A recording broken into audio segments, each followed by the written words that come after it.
welcome everyone. I want to welcome you to our Spaulding Speaker Series. I'm Professor Peter Kelkaner. I'm the director of the Center for Public Choice and Market Process. The Spaulding Speaker Series was created with the generosity of George Spaulding, a retired senior executive for General Motors who wanted students at the College of Charleston to understand the practical applications of the material that they were learning in the School of Business, to have a real world 101. I'm, as I said, the director of the Center for Public Choice and Market Process, and we're co-sponsoring this event today. And so I'm really thrilled that we can do this. The mission of the Center for Public Choice and Market Process is to advance the understanding of the economic, political, and moral foundations of a free society.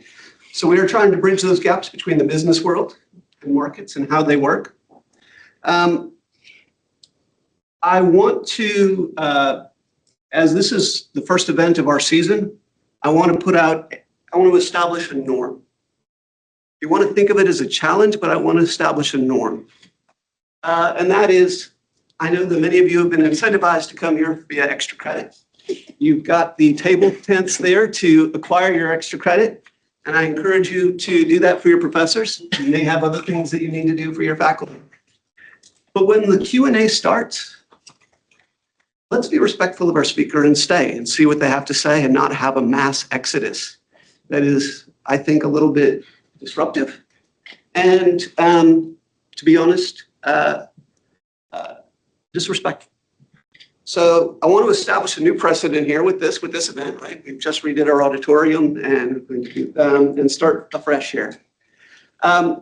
With that, I want to bring up one of our market process scholars, Lexi Red, to introduce our speaker for this evening.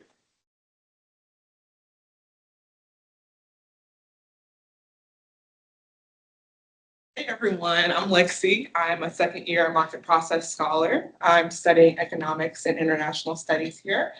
And I have the pleasure of introducing Ms. Magatte Wade today. She is widely known as the world's leading African prosperity activist and serial entrepreneur. She was originally born in Senegal, but later moved to Europe in her childhood, where she grew up to champion social justice and change. She studied business, then moved to the US with the advancement of her career. For decades, she harnessed a natural entrepreneurial spirit.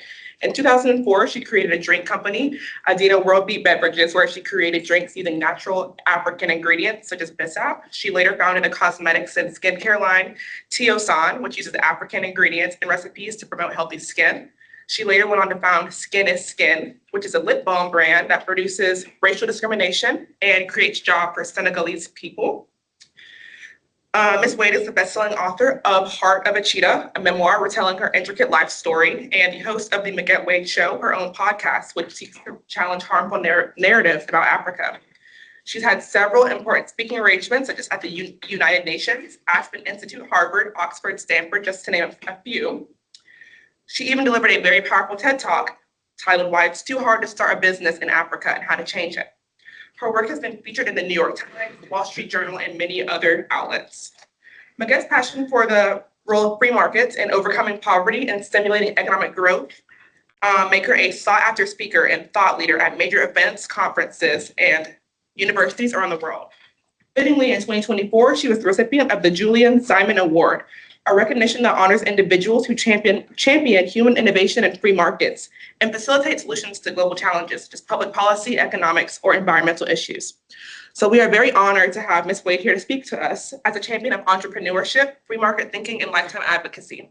So please join me in welcoming Ms. Magatte Wade.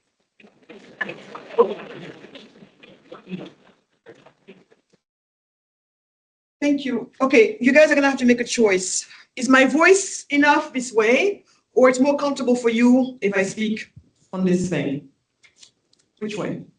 The microphone's fine. No microphone, microphone? No microphone. No microphone? Thank you. All right. So first of all, thank you so much, all of you, for having me. I agree with what Pete said in terms of the rules. You know, we try to be respectful and all of that. But I'm also going to take the responsibility to make it worth your while to try and stay after for some Q&A.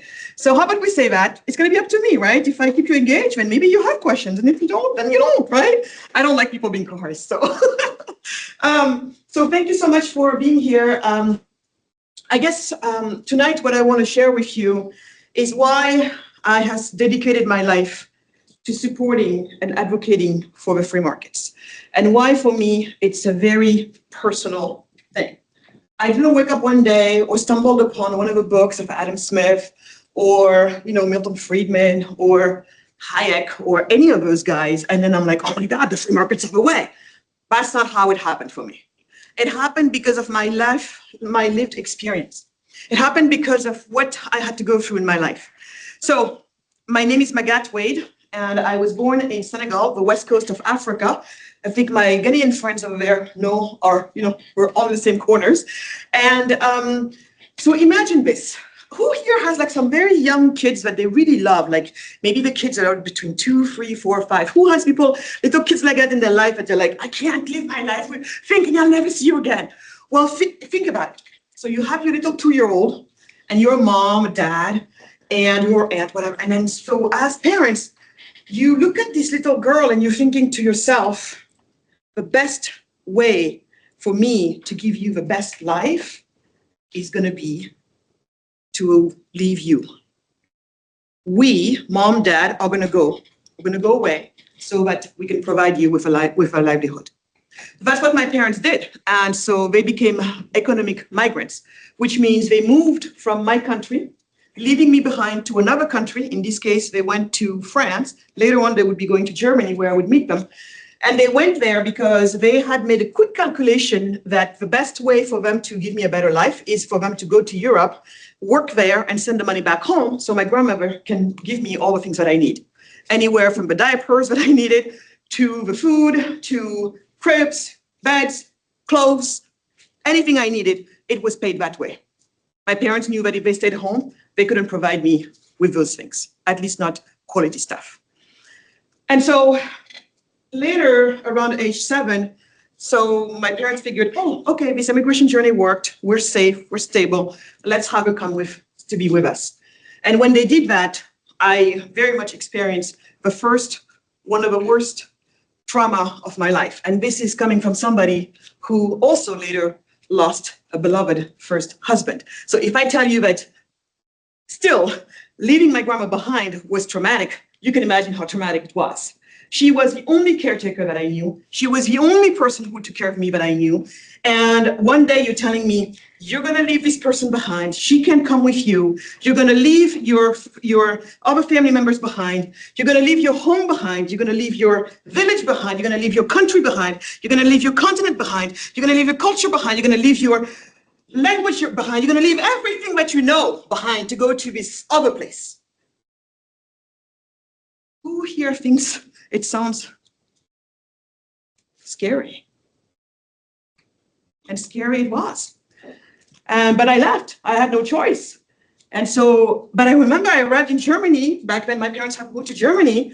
And I think to myself, oh, wait a second. How come they have this and we don't? And all I was talking about was, how come back at home, when grandma would say, Magatte, it's time for your shower. Oh, I knew I had a good 45 minutes to an hour to go play. Why? Because I knew that grandma would have to get a stove of coal going, put a pot of water on it, wait for it to boil.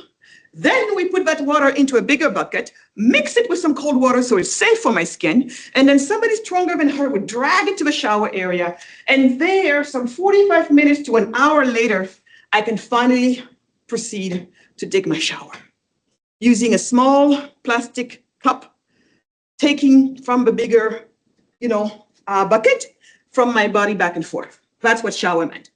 And here, Germany, mom says, Magatte, it's time for your shower. And I'm thinking, where is that bucket of warm water? I am not getting butt naked in this cold winter. And she's thinking to herself, oh, come on, you silly, just jump in the shower. I jump in there, I'm turning the knobs around, the water is coming down. I find that you can play with the temperature. You can play with the pressure.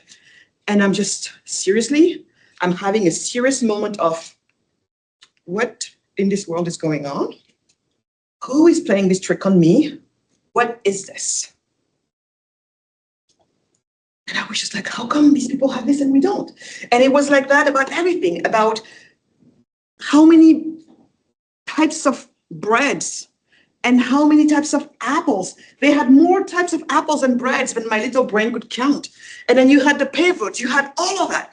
You had this electricity that would be on 24/7. You had, I think, the type of things that here we take for granted. Who here had to stay somewhere, had to go through a power outage that lasted even 24 hours? A day, a week. You have no power. Okay. At night, you better hide in your rooms because you're in the middle of nowhere, these villages with no power, and there are snakes out there, and there are scorpions out there, and there's all type of crap out there. As soon as the sun goes down, you stop, and then you took a little candle. So anyway, I'm thinking to myself, how come these people have this and we don't? And that became the defining question of my life. The reason why I'm even standing here talking to you today. Every magazine I would read, every book I would read, every movie I would watch, every conversation I would hear, anything I could put my eyes or ears or anything on, I am trying to find out what the heck is going on and why is this the case? And eventually the question became, why are some countries like mine and so many in Africa poor, while others, like the US, Australia, New Zealand, are rich? What is it? What is it? And my whole life, I seeked the answer to that. And oh boy, I've heard it all. I have heard it all. Starting with IQ theory. Oh, darling, it's not your fault. It's just the fact that blacks and browns are just not as smart as white people. How many of you have seen the IQ map of the world? Basically, it says that us Africans are the most stupid, low IQ people in the world. And these people, I go to some conferences where I have to argue these things. We do know that some people believe these things and have the ears of very powerful, influential people in this country. So others say, oh, it's because of malnutrition. Some say it's because Africans are lazy. Some say it's because of slavery. Some say it's because of racism. It's because of colonialism. It's because of education. And I say, really, education? Well, how about you go to many of these sub-Saharan African nations and you go to any of these street sellers and you ask them what type of diploma they have and do they even have a diploma? You will be shocked to know that most of them are probably more educated than you are. And yet they're here under the hot African sun, going between cars, trying to sell you whatever that they have to sell as you're moving your car around. You go tell them, just get one more degree. You'll have a job. So I'm sitting here thinking to myself, though, that none of these things make sense. Because let's take the colonialism reason. That one is the one that most people, Africans, non-Africans, would put on the table as soon as you ask, why is Africa the poorest region in the world today? And I'm thinking to and they say colonialism. And I say, no. Ethiopia was never. Yet for the longest time, Ethiopia has been the, English is only my fourth language. So sometimes I'll be looking for my words, putting them in a weird order. You got to help me and just cut me a slack. So when that happens, like here, I'm having a little hole here. Ethiopia has never been colonized, yet for the longest time, it's been what is that thing like when the poster child of poverty in Africa. We used to joke, what is a chubby Ethiopian? Oh, it's an Ethiopian that's showing off. That's the joke we were having among ourselves because Ethiopians were, oftentimes, looking a certain way. And then you have Botswana that has been colonized. And for the longest time, Botswana has been one of the best, performers in Africa. So this colonialism thing is not standing. The IQ thing, you said this person is worthless. You say this person knows nothing. You say this person couldn't get there even if their life depended on it because their IQ is so low, forget it. Well, the minute that same person moves across to another country, a country where it's rich, all of a sudden this person is able to fend for themselves, not on welfare or anything. They become entrepreneurs, they become great managers, they are productive, members of society.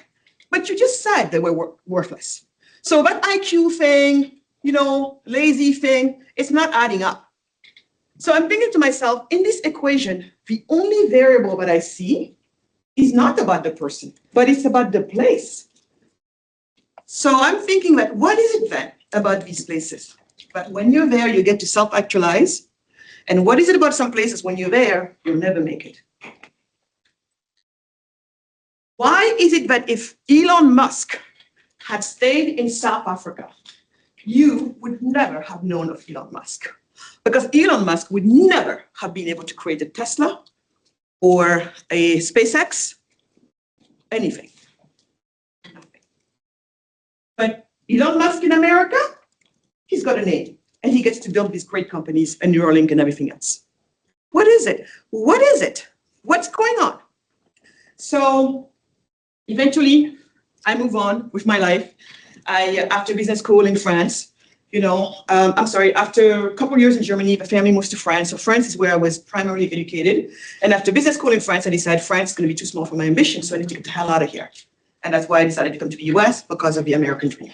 And when I came to America, I indeed got to have my American dream.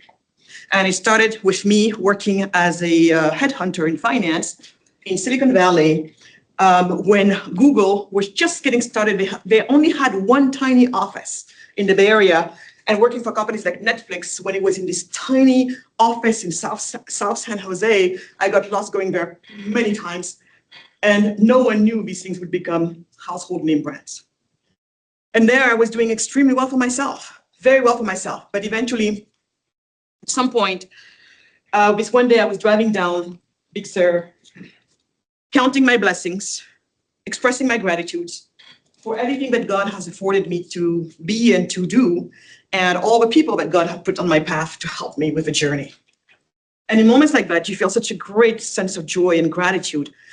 But every time I feel that way, suddenly it's as if somebody would just flip a switch in my head. And everything becomes dark, and with darkness comes a pain. What happens in those moments is that as soon as I'm able to feel joy about accomplishments, then I also have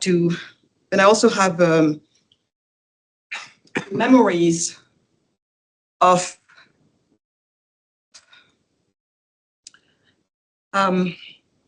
Africans, in this case Senegalese people, who put themselves into little fishermen's boats trying to cross to Europe in search for a job.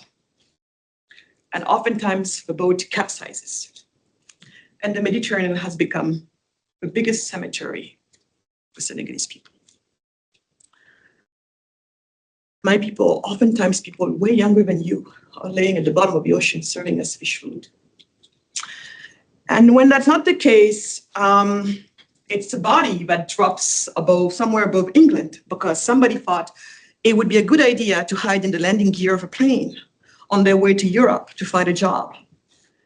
Or they open the cargo section of a plane in Paris-Charles de Gaulle, and they see a frozen dead body because somebody thought it would be a good idea to hide into the cargo section of a plane on their way to Europe in search for a job, so they can provide a better life to those they left home. And when people think that sea route is too dangerous, air route is too dangerous, then they go land route. And land route, oftentimes, many people get stuck in Libya. Do you know what happens to them when they get stuck in Libya? Anybody can guess? Yes. Slavery? Yeah. They get sold as slaves. It took for CNN to write about it, to talk about it, for people to believe us, finally. But many African people are on WhatsApp, groups where all we do is buy the freedom back of people like that. Or people who made it to somewhere in the UAE and their passports were taken away from them, and now they're literally serving as more or less slaves. If they complain, they find their employers find something against them, or let's say, they're abusing you, raping you, whatever, and eventually decide to retaliate. And what happens? Somehow they find a way to basically say, okay, we just We took them to court, and death is going to be the sentence. Why? For defending himself.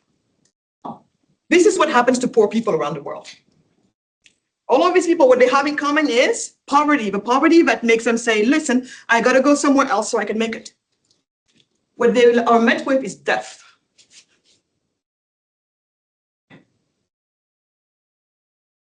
So you could imagine that you sit there and you're thinking to yourself, I'm so happy I made it. But if you are a normally constituted person, and these are the stories that come back to your mind, the minute you think of abundance, you're thinking about this scarcity, I ask you, how is it that as a normally constituted person, could you just sit there and be, oh, but I'm happy I made it? How? What is life? Just so you come to this world and you eat and you drink and you party and you enjoy yourself and that's it? That's it? That's it? No, for me, it was not enough. I can't rejoice if this is happening. That day, it's fair to say that I had an existential crisis. I almost had an accident on that road because that's how upset I was. I almost lost control of my car. And then I stopped the car and I got out of my thing. I was suffocating. And I literally fell to my knees because there's nothing left in my body, nothing.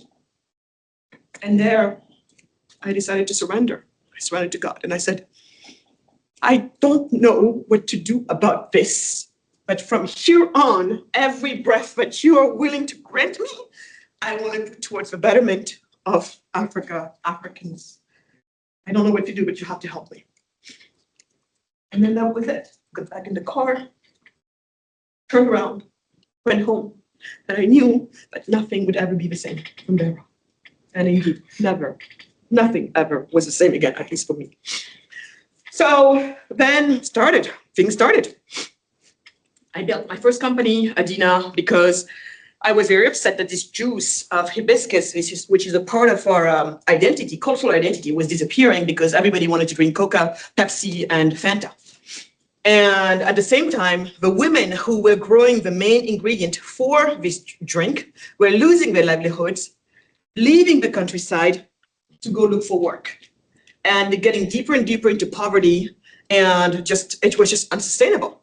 And so I said, I'm going to create a brand where the product is this juice, and we're going to put these women back to work. And by the time the UNDP did a case study on us, we had put 9,000 women back to work. And I like to say, we entrepreneurs are, by definition, people who like to criticize by creating. When there's a problem, my father always told me, don't come to me with your problems. I don't want to hear your problems. The only way I'm willing to hear your problems is to also hear the solutions that you're offering. If you don't have a solution, go sit back, think about it, and come back. It doesn't have to be the right solution, but I just want to know that you're in solutions mode. So I was raised like that. So for us, there's no allowance for bitching around, ever. It's just like, do something about it, or go back and think about it. So that was my first company. And then I went on to build two more. And right now, on one of my most bold initiatives, I'll tell you about it in a second. But bottom line is, when I was building that first company, a company that I created in my kitchen with grandma's recipes, and the next minute I look around, I'm sitting at this board room, my board, our board of a company. And over here you have Roger Enrico, the ex-chairman of Pepsi Cola, the guy who founded Odwalla, the guy who founded, Sobe, all of these things, the who's who of the beverage industry in America, and I would say in the world, sitting around this boardroom, being my board members. That's when you know that the glory of God is real. But when we built that first company, that's when I started to have my answer. Remember that answer? Why are some countries like mine poor and others are rich? Well, when we built that company, as with any company I would build since then, I've been building since then, we have two sister companies, one in the US and one in Senegal, in this case, most of the time. And they do different things. But the first time I did this, it was back in 2004. You think about it. So This is Senegal. This is America. This is Senegal. Senegal. I'm sorry, this is America, I said. Keep me posted. This is America. This is Senegal. America. America, in order to legally register my business, it would take me a little bit less than half a day. Today, because of, everything is done online, depending on how fast you type, can be done in 15, 20, 10 minutes, depends. Here in Senegal, that same process would take up to, it took up to 2 years. And imagine how much money you needed to spend and all the hoops you had to jump through. Less than half a day, 2 years. Are you guys computing this? In America, what's your name? Emma. Emma. Emma and I want to work together. I want to hire Emma as one of my lab technicians. She comes, I could care less what type of background degree Emma has. I know what I'm looking for. If Emma has that skill set or is trainable, it is up to me and her to decide to go into employment together. We settle on a salary or anything, and then you certainly will not take something that doesn't work for you, right? But we find a way to make it work. You sign, I sign, we start working right away. If tomorrow there's a problem, Emma, you need to leave, you found the love of your life and you guys want to move and live in France, or you're just like, my God, I'm sick of you, I'm out of here, whatever. Yeah, 2 weeks notice, you're gone. Employment at will. Over here, Lacey, right? Lexi. Lexi. Lexi and I want to work together. Do you know what we have to do? I have to go get the contract. First of all, because Lexi has this worthless PhD in German, then I have to pay her a certain price by a state mandate. So the state gets to decide how much Lexi gets to make based on things that have nothing to do with the job. And then Lexi, you and I, but still I'm saying, Lexi's diploma is not applicable to anything we do, but Lexi's great. She's got everything I need. I know we can get somewhere, and Lexi's thinking the same thing. We want to do it. Then I have to go get a contract, have it in 3 sets. Lexi and I, we sign all 3 sets. Then I, the employer, have to take my ass over to a government office called Inspection du Travail, Labor Inspection Office. There, I'm showing up with these files. And there's this inspector. In our case, because we're in the middle of nowhere, because I decided to be in villages to work, because everybody tries to go to the capital city because that's where everything is, but then the capital city becomes too crowded. And meanwhile, the countryside is getting emptied of its vital force because people don't stay where there's no jobs. And then our countryside is only left with women, kids, and old people. Anybody else who has really something to provide, I'm not saying that women don't have anything to provide, but sometimes they want to stay with their kids, otherwise they get separated, is everybody else who can work and do something is in the city. So we are in the country because we want to create these jobs in the countryside. And by the way, we also usually have a school for the children of our workers, Montessori type. So we're trying to build anchors so people can build a life in these rural areas. What does it mean? It means that when I have to go to a government office, I have to drive to a big city. It's 3-4 hours away. So I wake up super early because I want to be the first one in there. I arrive 8 a.m. sharp with my files for Lexi. 8 a.m., no one. 9 a.m., no one. 10 a.m., no one. 11 a.m., the guy shows up. Turns out he was out there running his errands, or who knows, maybe spending one more time with his little girlfriend, or who knows, I don't know. Finally, they show up, and you can't even be pissed off, because if you are, have you tried to piss off a DMV person? Same thing. You act nice. No, sir, yeah, thank you. And then I show up, and it's like, well, where is Lexi's health certificate? I'm like, what? Yeah, you need a health certificate. So the state person gets to decide if Lexi is in physical shape to do the work that we're going to do, what we decided to do. This person gets to decide if Lexi can take that job. And then we were like, I didn't know about this. I call my CPA, who is helping me with all of this because everything is so complicated. And the CPA says, I didn't know this was part of the law.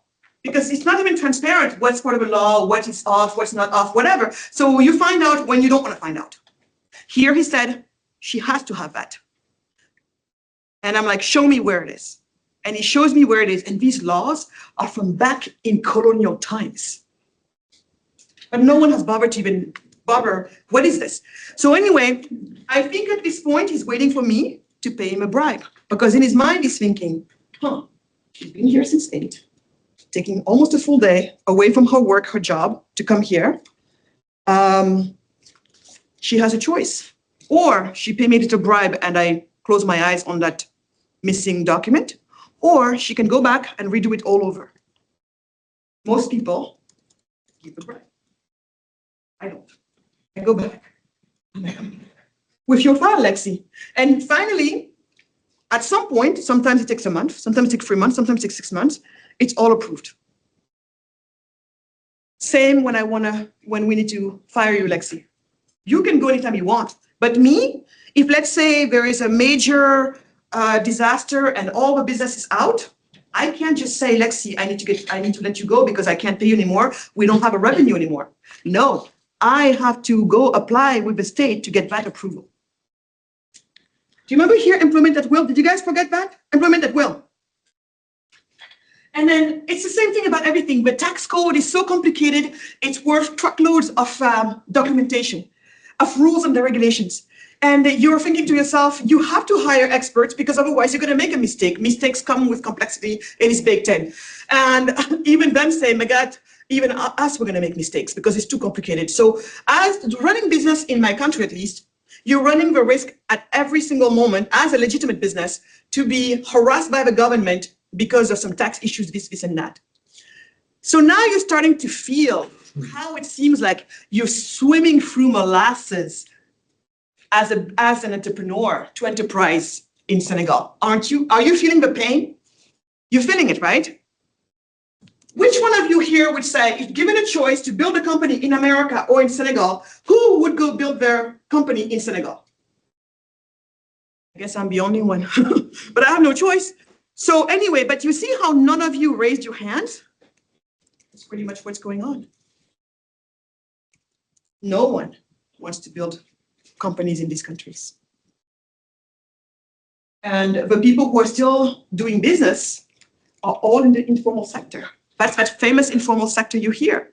You go to all of these market stalls across the developing nations, these women having a little business here, the people who have a little car shop repair here, other things are happening, but none of these businesses are legal.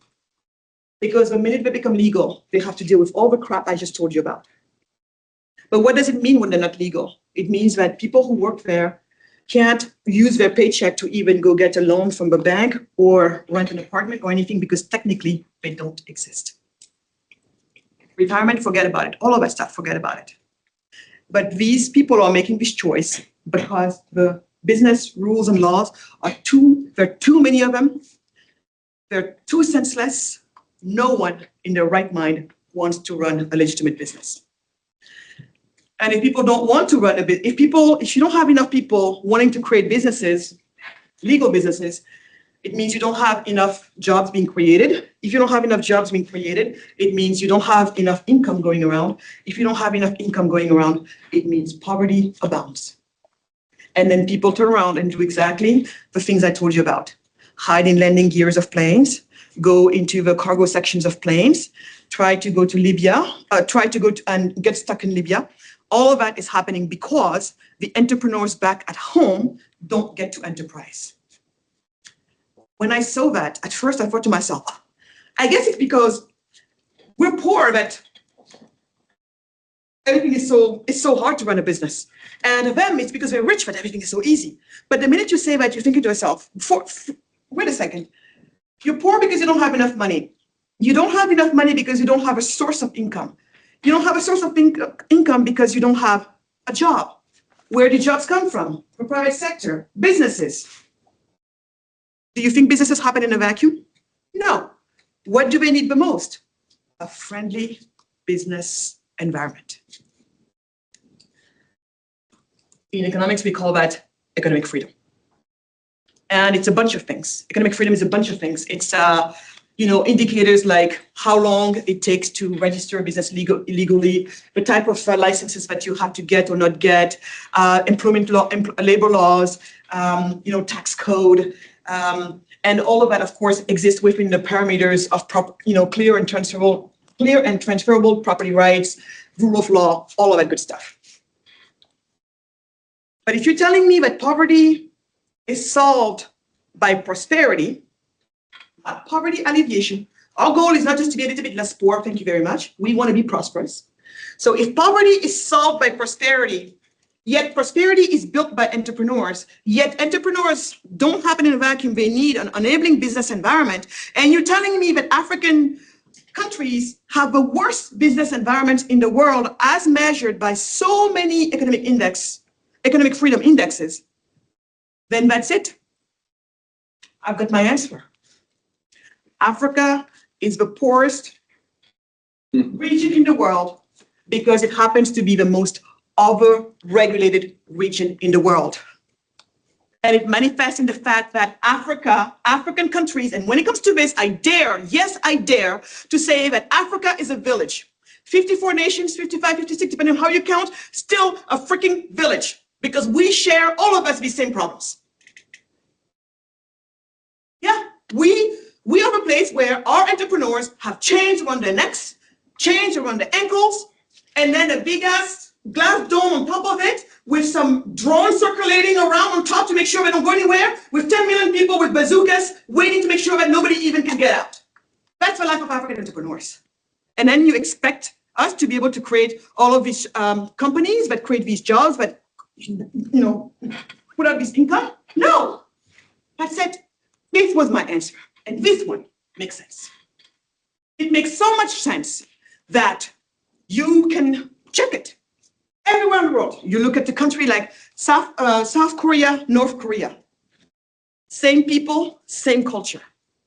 One decides to be serious about economic freedom. Voila, South Korea is right there for you. The other one is stubborn on various forms of statism, no economic freedom. I give you North Korea. Same thing with back in the days, West Germany, East Germany. Same thing. West Germany decided to run on the software called economic freedom. Boom. East Germany stayed in madness. And so on and so forth. Conversely, you have countries that have nothing in common, Singapore, Dubai, yet those two places decide to do the same thing of running economic freedom, and they get to the outcome called prosperity. So everywhere it's tried, this stuff works. It's not about, are you black? Are you yellow? Are you Muslim? Are you Jewish? Are you Christian? Are you atheist? Are you a woman? Are you a man? No. It's a matter of, are people free to enterprise? If the answer is yes, as measured by economic freedom, then we're good. If the answer is no, it doesn't matter who you are, what country you are, what type of people you have in there, you get nowhere. And that made sense. And so there you go, I had my answer. And so from there on, I'm thinking to myself, okay, what do we do then? How can we bring economic freedom to these nations that don't have it? Like mine. And eventually the best idea around that is, so that's how I became involved I became so serious about the free markets. That's how I eventually landed on now the writings, the teachings of Hayek, of Rothbard, of, Friedman, of you name them. Because I was trying to find out if what I had experienced and what I had noticed was just an anecdote, or was this actually pervasive? Was this actually systemic? And I had to do my research, and all the evidence was telling me, no, this is real. And I was like, oh. Basically, poor nations are zoned for poverty. So now how can we zone them for prosperity? So I became involved with Atlas Network, the largest organization of free market think tanks in the world, overseeing the free market think tanks we invested in Africa. And while our partners are doing fantastic work, I'm so proud of them, and we continue supporting them, I'm thinking to myself, and we need something more bold, because piecemeal legislation takes forever. By the time you're done having a reform to fix one regulation or get rid of one rule over here, 10 more have propped up over there. So I'm thinking to myself, I need to go faster. And it's at that point that I'm like, I have to become serious about the work of, have any of you guys heard about charter cities, free cities, startup cities? No one here? Okay. So what it is you think of this screen right there, the whole screen, as a country. It's a country. It's the borders of a country. And what you would do is this country is super poor. And of course, you look at these indexes. We know now, after everything we talked about, we know we're no longer confused as to why they're poor. They're poor because they have terrible business environments. They're super low on economic freedom indexes.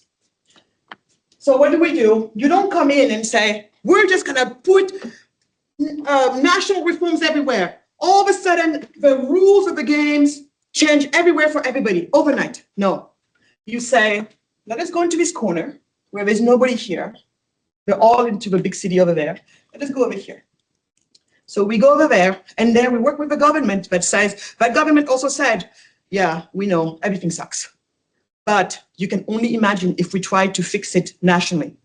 You can only imagine if we touch entrenched interest. As a president, I could be killed for doing that. I could be. You have a woman in the marketplace who tell you, yeah, everything sucks, but at least we know how it works. So please don't mess it up for us. And I told you I don't believe in coercion. I don't believe in going and telling people this is what you must do. I believe in creating an alternative. And if that's good enough and it's serving people, no one is stupid. If people see that something works for them or this is good for them, they will show up. You don't have to even sugarcoat them or, try to seduce them. They'll come. That's how smart us humans are when our interests are in line, on the line. So you go here, the government says, I tell you what, over here, because there's nobody, there's only a couple sheep and a couple goats, they're not going to complain. And if it's not good for them, they can always go to the other side. So, but here over there, how about we erase all the business laws of the country? Everything we run, the fact that you have to go and get to jump through these hoops with Lexi, gone. The tax code complicated, gone. The business registration that takes forever and costs so much money, gone. Now go over there, we cleaned it up. We cleaned it up from a legal standpoint. Now create the best business environment. And let's see what happens. And that's pretty much what I'm working on right now. And some people call them startup cities, others charter cities, all of these different things. But that's pretty much what I'm working on now. It's a creation of special economic zones, of next generation special economic zones that have their own law, have their own governance when it comes to business and business only. We don't touch commercial, we don't touch family law, defense law, immigration law, any of that stuff. It's under the privy of sovereignty of a nation. But when it comes to the business environment, the country said, we did everything we need to do. We passed the laws for that to happen. We did it the right way in the compliance with our constitution, in compliance with the international treaties we signed, all of that. You're good to go. You're clean. Nobody's going to challenge you. Go and please design for us a world-class business environment. One that's right there on par with Singapore, Denmark, places like that. Make it better than doing business in the US. That's what we're working on. And I know that as we do that, it's going to happen the same thing that has happened all over the world throughout times when somehow we are serious about economic freedom. Prosperity ensues. That's what the story of Dubai is. Many of you look at Dubai. I'm sure you think about these big buildings. It's like, technology, everything is next generation. I mean, Dubai, some 30, 40 years ago, was a plot of sand. It was a fisherman's village. And everybody thought it was a God-forsaken place where nothing would ever happen. And all Dubai had to do was to put this software I'm talking about in place, and the magic happened. As a matter of fact, many people don't know this, but Dubai is the constellation of 31 special economic zones. This stuff works. And that's what we're going to be taking to Africa. And I don't need to change all 54 nations all at once. I don't even need to change 2 together. I only need 1 zone working in 1 country, and then the magic is going to happen because everybody else will replicate that. And it's going to move so fast. And then you will see what true empowerment is. Because for once, African people would have been liberated. This is what I call the true liberation. And then they will show the world what we Africans are made of. I think the people see a little bit of that in the US also, because I don't know if you knew, but is it half? Maybe help me a little bit. I think half of Black doctors in this country, for example, are Nigerian.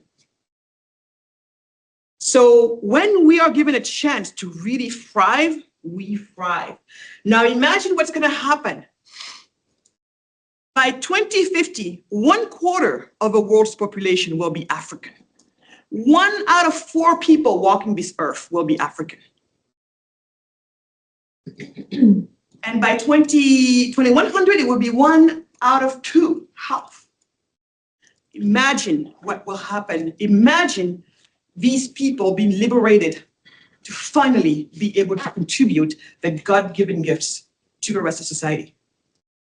And I believe when that happens too, this racism that some of us feel will go poof in the air. Why? Because somebody said it. The fate of the way Black people see, the way Black people are seen anywhere around the world depends on how Africans are seen. So now when you have Africa, which is the home of 90% of the representatives of the Black race, that's 90% of Black people live in Africa. So you can only imagine if Africa is known for poverty, wars, disease, all of that stuff, you're not going to be able to escape the stereotype that follows this Black skin of mine. The only way us Black people will be respected in this world ever is if we manage to turn our continent around. I don't care that you're Oprah Winfrey and you're super rich, enjoying your life somewhere. Great, good for you. The day you go into some airport where they don't know you're Oprah Winfrey, you will see what it is to be Black. So we all have to work. So for me, I don't have time to complain about racism. I don't have time to complain about nothing. You can be racist all you want. I could care less. You are not going to stand in my way. I can promise you that. Because there's so many things that I can do, but I don't even need to talk to address you yet. So what I'm saying here is, guys, this is what at its core the free markets are all about.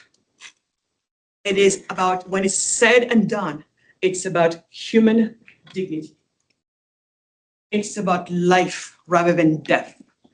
It's about peace rather than war. That's it. I would imagine that this is pretty important, isn't it? So that's why when I go around on college campuses and I see young people telling me, oh, capitalism sucks, it's so dangerous. It's like, dude, really? So hopefully you won't be those people. Because I know that all of you in this room, I don't have to ask you, I am almost sure of it. Do we have 1% psychopaths among us? Yeah. So maybe there's a 1% psychopath of people in this room. I'm sure of it. I'm not going to point fingers. But everybody else, I am sure all you care about is trying to live a good life and being at the same time a good citizen. I don't think any of you here wants to hurt another human being. And that given a choice, you would prefer that we all live in harmony and that we try to do good for each other. I'm sure of that. So, but the way we get there is going to be the more of us are living prosperous lives where people are pursuing their God-given, using their God-given gifts and pursuing meaning and purpose, then I think we have better worlds. So I know the world we live in right now seems very divided. I know many of you are very scared about what you hear about the climate alarmism and everything. I know that for many people here, the world seems like everything is closing in on you. I know that many of you feel that your futures are feel less secure than your parents or your grandparents. I know that it's all out there. But my invitation to you is please reconsider and think again. There is so much that needs to be done. There's so much that has to be done. And don't feel like you are stuck ever. If for some reason you feel like things are not going so well here for whatever reason, remember the world is your oyster. Really, it is. And I say this as somebody who has lived in so many places in her life. So don't feel defeated because of what you're seeing around yourself. And most importantly, spend time outside with other people. There's nothing better than in real life relationships, especially in these days and times of AI, social media, all of that stuff. It's all good. I'm not anti any of that stuff. But I do think that at the end of the day, we're going to have to remember that we are the humans. We are the humans. And there's something that we have and we do, but AI, robots, whatever, they're never going to be able to do that. I don't care what some of these AI experts are saying. So reclaim your humanity. And there's right now, even if you don't believe in that for yourself, maybe follow the work that we're doing in Africa, because I'm telling you, it's going to give you back some type of, it's going to give you back some hope, because we're not giving up. So if we, the people who have the least, are not giving up, how dare you, the one who are most fortunate, to give up? It doesn't make any sense. So this is all I wanted to share with you. My life is not about preaching to people, but I believe and I hope that in sharing my own lived experience, that perhaps it opens some doors in your minds and in your hearts that you're willing to contemplate a few things. And whatever you do, please, I'm asking you as an African, don't turn your back on the free markets. Don't. Many people complain about the free markets because they don't understand what it is. I try to work and explain to people what it is on my social media and everything, so that you get the real stuff. But yeah, I guess I'm not even sure what I'm saying to you, but I guess it's because I'm not saying anything to you. I'm just trying to share my story. And with that, I just want to thank you, because I really have nothing more to say to you guys at this point. If you have questions, I would be more than happy to take them.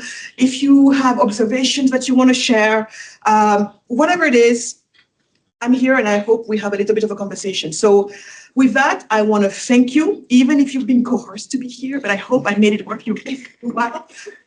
Yeah, so thank you guys. I appreciate it.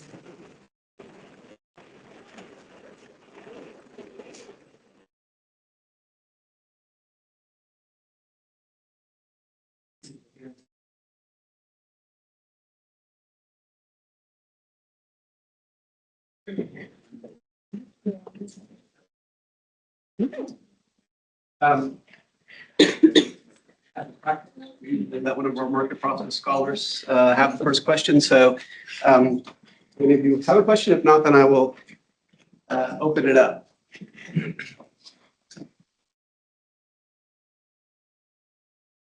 Thank you for coming to speak with us today. So I guess my question would be, I know you talked a little bit about overregulation in Africa.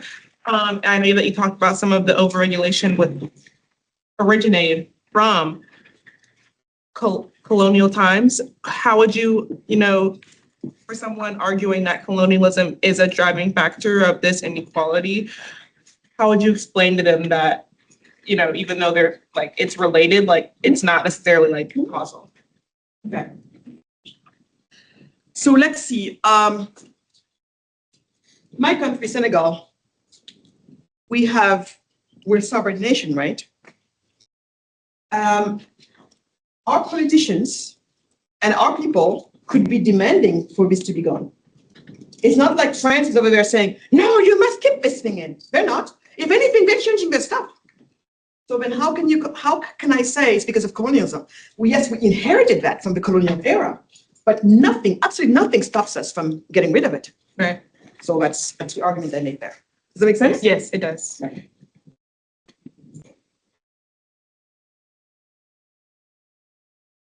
regards to the political landscape in Africa, what makes it so hard to change these regulations other than the fact that you could possibly get killed? Is there like legal processes that make it that hard?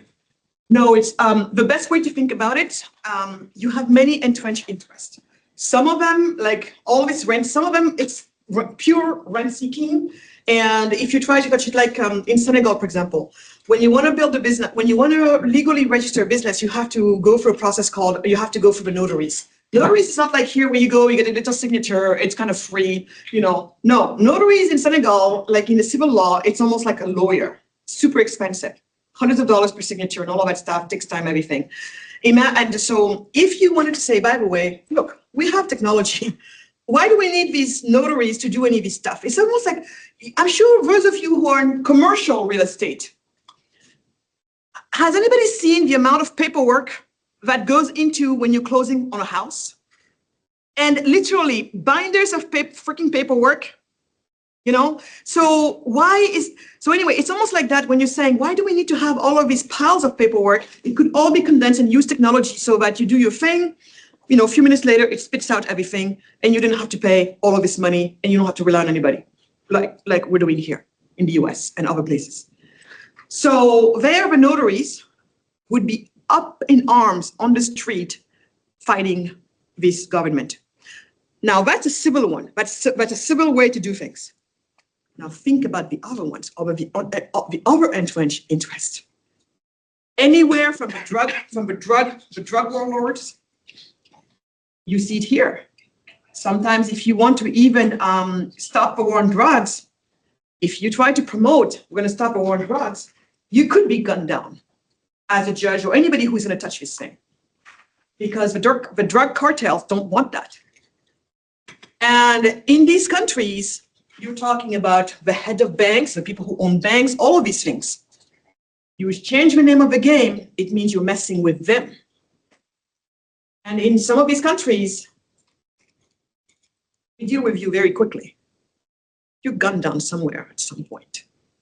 Even I, who is trying to do these things, if I'm perceived to be, I'm going to succeed and everything is going to change for them, I've got many people, if I'm gunned down, you could not even have enough fingers to point different parties because you touch so many different entrenched interests. We call them entrenched interests. Don't go there. But if you go to this tiny little corner here and you do your thing over there, they're still doing business. You're not touching anything. You're not bothering anybody. By the time they catch up with this, actually, you're not even, by the time they catch up with what's happening here, you're not even an enemy. They know the name of the game. Over here, we don't go there because these guys, the way they do it or whatever. But what happens is eventually more gets built up. Eventually, the other one becomes smaller. And that's how you kind of try to transition without all of that chaos. So that's why in many of these countries, it is super hard to do nationally. So that's why you need to go zone by zone by zone till you make it to the other side. It's tricky. It's a tricky situation, but you don't go head on. You go on the side. The name of the game: don't disrupt anyone and don't disrupt anything. Time for one last question.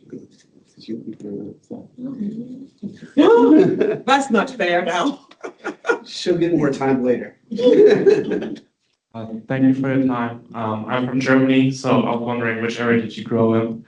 And secondly, where do you draw the line between economic freedom and where government has to step in to protect people? Because I would say Dubai is also a great example of an increasing and insanely big gap between economic wealth, between a few percent of people that own a lot and a few people who have to work very, very hard and not get anything in return. Yeah.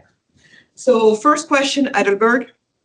Second point you make, it's a very good and valid concern.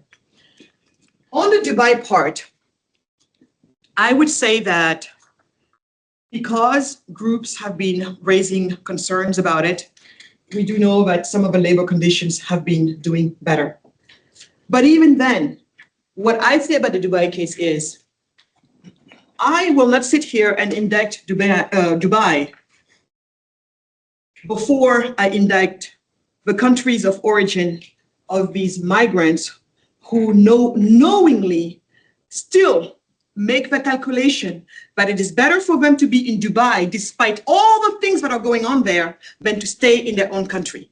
So if I'm going to go after one nation, I go against the nation of origin of these people. What are you doing that the condition in this place is still 10 times worse than what they would go find in Dubai? So that's a conversation I want to have. Not Dubai doing what they're doing and we complain about things, because nothing is ever going to be perfect. And in the case of Dubai, I like that more and more groups have been speaking up and things are getting better, and I'm sure they're going to keep on getting better. But last time I checked, no one was forced to go to Dubai. So for me, that matters. We got to let people do what people feel they need to do. They know better than us. We can complain. It's easy for us coming from Germany or like that. We're like, oh, everybody should have this level of what do you call it? This level of safety and all that. It would be wonderful. But in lieu of that a few people at least were able to escape, it's better than everybody staying in the pit. So that's number one. Number two is government support. Okay. Last time you thought about it, what do you think is government? Who do you think is government? Do you think government is this thing that's like a god, and so innocent and only wants to do the right thing and is so ethical and never makes a mistake and is independent and is not corrupt or anything? I'll give you an example. The lead. I don't know if you have heard or known about the lead problem. Back in the days, the lead pipes, water pipes were made of lead. And eventually we found out that lead was very bad, especially for young kids. It was messing up with brain, causing brain damage and brain injury. Despite having found out about that, the government, the lead industry lobbied the government so that not only they keep using lead, but make it mandatory to use lead. When normally plastic pipes would have been safer in this situation. But the switch didn't happen sooner than it should have because lobbies, special interest, lobby the government. Basically, lobbies use the power of government to make themselves the kings in town. So for me, this idea that government is here to protect us, I say follow the money. In a situation like this, if in fact government was not in charge of any of this, government said, the market, you handle it. Do you know what's going to happen? Word came out that lead pipes are no good. You as a real estate person, you're building using lead pipe. Normally, anytime you build or anything like that, anything you normally have an insurance. What do you think would have happened with the insurance business? Do you think they would have been out there insuring lead pipe constructors builders that use lead pipe? When we know that there is even a story that lead pipes might not be good for health and that maybe plastic pipes are better? Which insurance company do you think is going to back these type of companies? And then do you know what happens then if it becomes harder for you to get insurance? Because the insurance company knows if we touch this, if we insure these people, and there is some doubt about this, what do you have next? A lawsuit. Because if you're a builder, you're using lead pipes, and it is proven that lead pipes does cause brain damage, God forbid a child or anything happens, that person is going to come sue you. Unlike if the government mandated, when the government was mandating you use lead pipes, people die and all that stuff. Who do you sue? Who? No one. So, but in this case, so this is why we say we need to start thinking outside. So instead of taking all of our everything we have and put it in the hands of this government, but then it's used behind the scene by special interests, and then you have cronyism. In this case, I argue, and others with me, that if government was not in charge of this, supposing the name of we protect consumers, and left it to the market would have handled it better. Because the market would have handled it better, especially through the insurance system. No insurance company would try to touch builders who use that. So very quickly, you would have seen the switch happening from lead pipes to plastic pipes. And people having more health safety. But no, it didn't happen because the government, was sitting there and messing with the market. So these are the ways that I think some of us could start and try to think about, because I am the first person. If I ever did something that caused another human being their life, or even an eye, or even 2 hair going down, I would never forgive myself.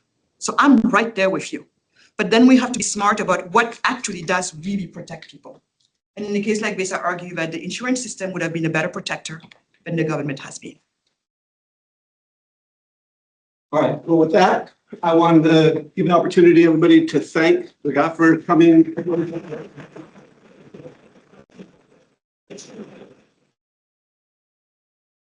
And I want to thank you because there was not that mass exodus. When you talk about mass exodus, I'm like, oh my God, 2 people left. But even with 2 of you, it would have been fine. But thank you for staying.